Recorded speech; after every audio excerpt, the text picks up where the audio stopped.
Agradecidos a la audiencia por sus comentarios en Twitter con relación a nuestro invitado y a los planteamientos que está haciendo. Profesor Carrasquero, el tema de la esperanza, la desesperanza, la angustia que vive el ciudadano frente a un avasallamiento de las estructuras de poder, de la propaganda, el 80% del espectro radioeléctrico, radios comunitarias diciendo y los apátridas, ¿cómo se llama?, los imperialistas, y vienen por ti, y entonces ese tema de la división como política de Estado para justamente sacar réditos electorales.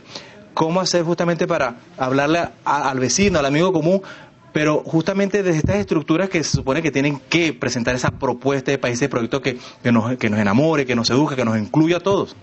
No, fíjate, yo empezaría diciendo esto. Uno de mis sueños siempre ha sido decirle a la oposición esto. Hay un psicoanalista alemán que se llama Wilfred Bion, que tuvo el privilegio de servir en la Segunda Guerra Mundial y tuvo experiencias con grupos. De hecho, escribió un libro que se llama Experiencia con Grupos. Fue el primer gran psiquiatra, psicólogo que habló de dinámicas de grupo y de liderazgo. Y él decía una frase que creo que es contundente. Él decía, la razón es el lenguaje frío de la ciencia. Solo con la emoción se escribe la historia. Entonces este tema no es un tema de promover mejores políticas, ni de... O sea, eso casi que se ha por sentado. O sea, aquí un gobierno serio, que vendrá seguro, convocará a los mejores tecnócratas. Venezuela tiene extraordinarias luminarias dando clases en Harvard, en MIT, en el Banco Mundial, en el Banco Interamericano. O sea, hoy por hoy los venezolanos pensantes están en los mejores sitios del mundo. Pero ese no es el problema. El problema es quién va a seducir el alma de este colectivo. ¿Quién va a devolver la esperanza, que es una emoción? Y eso no se devuelve desde la cabeza, sino del corazón. Fíjate tú qué interesante. La palabra coraje viene de una raíz indoeuropea que es core, que es centro, y que es la misma raíz de corazón. Aquí hay que tener el coraje de decirle la verdad al país. El país está harto de medias verdades, de politiquerías, de cosas para quedar bien con uno, para no pelearse con este. Aquí alguien le tiene que decir la verdad al país y asumir el riesgo de que a mucha gente no le guste. Pero a alguien que sí crea, que sea capaz de convocar a la masa a una nueva esperanza. Aquí hay que ser capaz de pintar un país realmente moderno, realmente hermoso, donde haya verdadera reconciliación. Aquí no puede haber una campaña de unidad de la oposición. La unidad es de todo el país. Nosotros tenemos que ser capaces de seducir a los miles de chavistas defraudados y ser capaces de convencer a aquellos que todavía creen que no, que hay una opción mejor. O sea, al fin y al cabo, esos venezolanos que hoy se ponen camisa roja tienen hijos, tienen nietos y quieren un país mejor al final del día. Muchos de ellos sinceramente creen que Chávez es una mejor opción. Hay que ser capaz de pintar una opción verdaderamente superior. El tema, yo siempre digo esto y molesta, pero digo, mira, es que mientras quiera resolver el problema de la política con politiquería, ¿sabes qué? Chávez es mejor. Chávez es el mejor político de Venezuela. El país no necesita un político más. El país necesita un líder.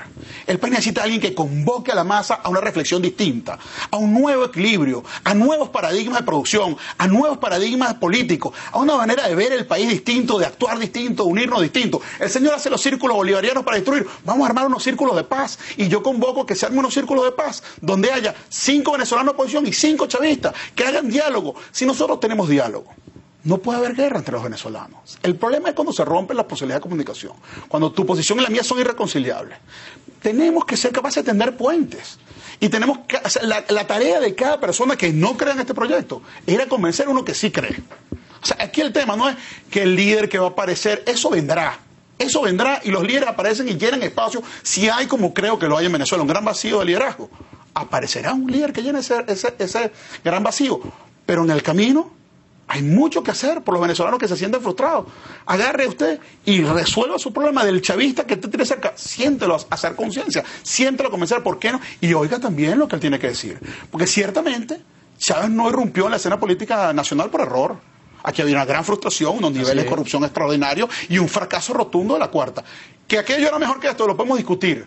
Pero ciertamente aquello tenía un gran fracaso, estaba colapsado y el país clamaba por algo nuevo. Que lo nuevo fue peor, yo no tengo plurito en decirlo, esto es bastante peor que la cuarta, bastante peor que la cuarta. Pero tenemos que ser capaces de construir algo que rompa con todos los esquemas. El otro día me decía un amigo que además tiene la fortuna de hacer como una especie de campamentos, ¿no?, con budistas y chamanes. Entonces él me decía que allí fue un hombre de muchísimo dinero, ¿no? Y uno de los chamanes le decía, mira, tú eres tan pobre, tan pobre, tan pobre, que lo único que tienes es dinero. Y claro, uno se pone a pensar en la gente de oposición y de gobierno. Y hay muchos que son tan radicales y están tan vacíos desde el punto de vista del discurso, que lo único que tienen es el odio hacia el otro, hacia el de la acera de enfrente. Es lo único que pueden ofrecer.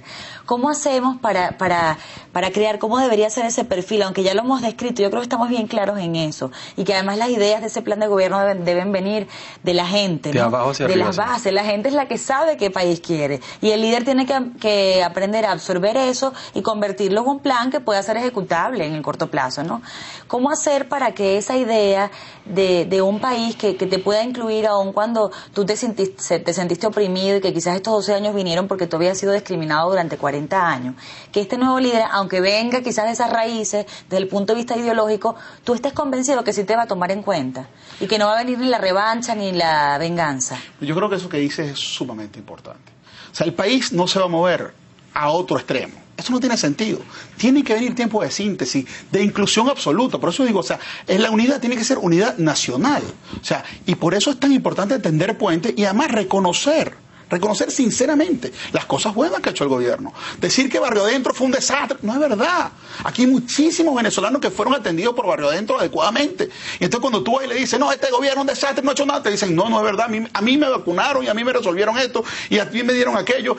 Y entonces, si tú no eres capaz de reconocer la luz del gobierno, no eres capaz de vender la sombra del gobierno. O sea, todo tiene luz y sombra, así como también la oposición tiene que hacer una mea culpa y reconocer el desastre que hemos tenido de oposición. Ahora, también hay que reconocer la oposición que ha sido capaz de organizarse de nuevo, que ha sido capaz de plantear unas primarias de una manera inteligente y sensata, que puede discutir la fecha, pero ahí hay un mecanismo de escogencia de un candidato unitario que creo que es un gran triunfo y un motivo de esperanza para los venezolanos. Es más, yo creo que el venezolano, pero yo creo que hay un gran vacío de liderazgo, lo digo sinceramente, y creo que hay opciones aquí para que un outsider realmente con fuerza, con del capacidad elenco convocatoria. de aspirantes a las primarias, ¿no ve usted que haya alguien que pueda encarar ese nuevo liderazgo? Yo creo que de los que ya están aspirantes no hay outsiders, pues ahí hay políticos. Exacto. Creo que hay algunos muy buenos. Pero que le pregunto, ¿de ese elenco no ve usted alguien que pueda encarnar ese líder? Bueno, yo te digo, yo creo, o sea, a ver, el liderazgo se va viendo poco a poco. Yo creo que los que están allí, ya el país los conoce, los pondera, hay unos que puntean encuestas de una manera importante, creo que algunos de ellos son gente muy bien formada y que podrían ser excelentes presidentes. La gran pregunta es si serían grandes candidatos, porque van a enfrentar a un gran candidato, un pésimo presidente, pero un gran candidato, sí. Un hombre que tiene una retórica populista muy poderosa, tiene todo el dinero del Estado y ausencia absoluta de escrúpulos para usarlo. O sea, el primer ventajismo que tiene el presidente Chávez es que él no ha tenido nunca escrúpulos de usar el Estado y las instituciones del Estado, el dinero del Estado para hacer campaña electoral, y eso se va a volver a repetir. Entonces, el que piense aquí que está enfrentando un enemigo pequeño no entiende la dimensión del reto en que estamos. Ahora, yo creo que ahí hay hombres maravillosos, mujeres también, que pueden enfrentar el reto, pero te vuelvo y te repito que quería hacer este punto. Yo creo que hay opciones para un outsider todavía en Venezuela. Hay tiempo de que aparezca alguien con una gran fuerza y convoque a la masa, pero tiene que hacerlo dentro de la unidad. O sea, yo no creo que a estas alturas el país le perdonaría a ningún pretendiente que salga fuera de la unidad. Una unidad que tiene que terminar convocando y que yo incluso convocaría a factores disidentes del chavismo que participen en esto. Pero que al final del día tiene que haber, incluso si hay cuestionamientos, algunos de los líderes de la MUD, algunas de las cuestiones que está haciendo la MUD que son cuestionables y que no se es de chavismo ni anti nada porque tú lo cuestiones. Pero yo creo que hay que ser cónsono con la idea de un solo candidato. Yo creo que sí es importante llegar con un solo candidato a las elecciones que se va a decantar y que, sin duda, el liderazgo cuando aparece, la gente lo reconoce inmediatamente. La gente empieza a decir, ese es. Este es el hombre. Este es el hombre. Y yo les preguntaría a ustedes, ¿hay eso en Venezuela planteado hoy? O sea, ¿hay alguien que haya parecido, que la gente diga, ese no? Como cuando apareció Chávez, que lo identificó su pueblo como el hombre que iba a conducir a ese pueblo a unas aspiraciones distintas. Yo no lo veo claro. Yo no quiero decir que no, pues no quiero ser aquí, tú sabes, a ver, maragüero. Pero todavía no lo veo claro. A lo mejor están en otras responsabilidades, se están guardando para luego, etcétera, etcétera. Tú, Roland, me parece bien. Gracias, profesor. Bueno, muy agradecidos los tuiteros por la visita. Y me gustaría solo cerrar diciendo una cosa a los venezolanos. No desmayen en el esfuerzo. Venezuela es un país maravilloso, lleno de posibilidades. Esta destrucción que hemos vivido no es más que el descompón que siempre viene antes de un renacer. Venezuela está al borde de un renacer hermoso. Creo que el país viene en tiempos maravillosos. Creo que los jóvenes tienen que tener esperanza. Les va a tocar construir un país y van a tener el reto hermoso de construir sobre estas ruinas que están dejando esta gente. Gracias, profesor Carraquero. Amigos, como diría, más claro no canta un gallo. Vamos al corte y regresamos con más de Buenas Noches.